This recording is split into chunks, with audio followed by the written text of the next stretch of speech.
বাংলাদেশিরা ভারতে প্রবেশ করলে পা উপরের দিকে ঝুলিয়ে সোজা করা হবে বলে ভারতীয় স্বরাষ্ট্রমন্ত্রী অমিত শাহের বক্তব্য। বাংলাদেশের প্রতি ভারতের চরম বিদ্বেষপূর্ণ মনোভাবেরই বহিঃপ্রকাশ। এমন মন্তব্য করেছেন বিএনপির সিনিয়র যুগ্ম মহাসচিব রুহুল কবির রিজভী।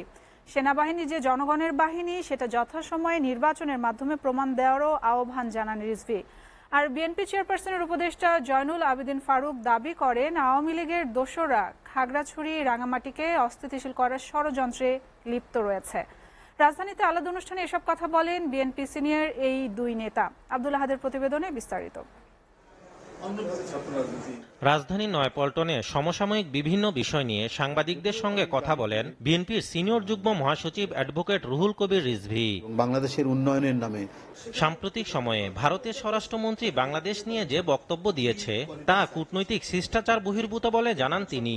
বাংলাদেশের প্রতি তাদের যে একটা বিদ্বেষের যে মনোভাব পোষণ করেন সেটারও বহিঃপ্রকাশ হয়েছে এবং বাংলাদেশের সম্প্রতি ছাত্র জনতার তুমুল আন্দোলনের মধ্যে দিয়ে যে পৃথিবীব্যাপী যে ভূকম্পন তৈরি হয়েছে এবং শেখ হাসিনা দেশ ছেড়ে যেতে বাধ্য হয়েছে সেটাতে তারা যে মনক্ষুণ্ণ, সেটাতে তারা যে বেদনার্ত, সেটাও তার এই কথার মধ্যে দিয়ে বেরিয়ে আসছে যে বাংলাদেশের লোক কেন শেখ হাসিনাকে এইভাবে বিতাড়িত করলো।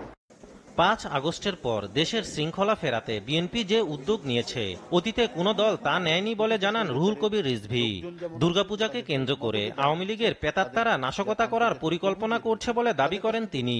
আলামত দেখে আমাদের কাছে মনে হচ্ছে যে তারা বড় ধরনের নাশকতা বা কিছু করার চেষ্টা করে বাংলাদেশের ভাবমূর্তিকে বিশ্বে নষ্ট করার চেষ্টা করবে। জনগণের মধ্যে একটা সম্প্রীতি এবং সংহতি এবং শান্তি স্থিতি ফিরিয়ে নিয়ে আসার জন্য যে বিএনপি যে পদক্ষেপগুলো নিয়েছে অতীতে কখনোই কোনো রাজনৈতিক দল এই ধরনের পদক্ষেপ নেয়নি। জাতীয় প্রেস ক্লাবের সামনে এক অবস্থান কর্মসূচিতে বিএনপি চেয়ারপারসনের উপদেষ্টা জয়নুল আবেদিন ফারুক খাগড়াছড়ি রাঙ্গামাটিকে অস্থিতিশীলতা করার পেছনে আওয়ামী লীগকে দায়ী করেন।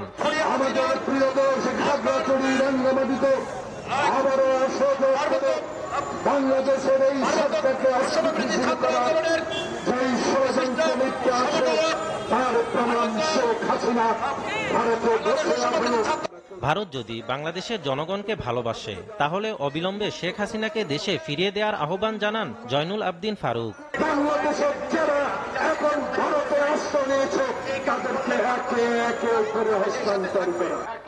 আব্দুল আহাদ, এসটিভি, ঢাকা।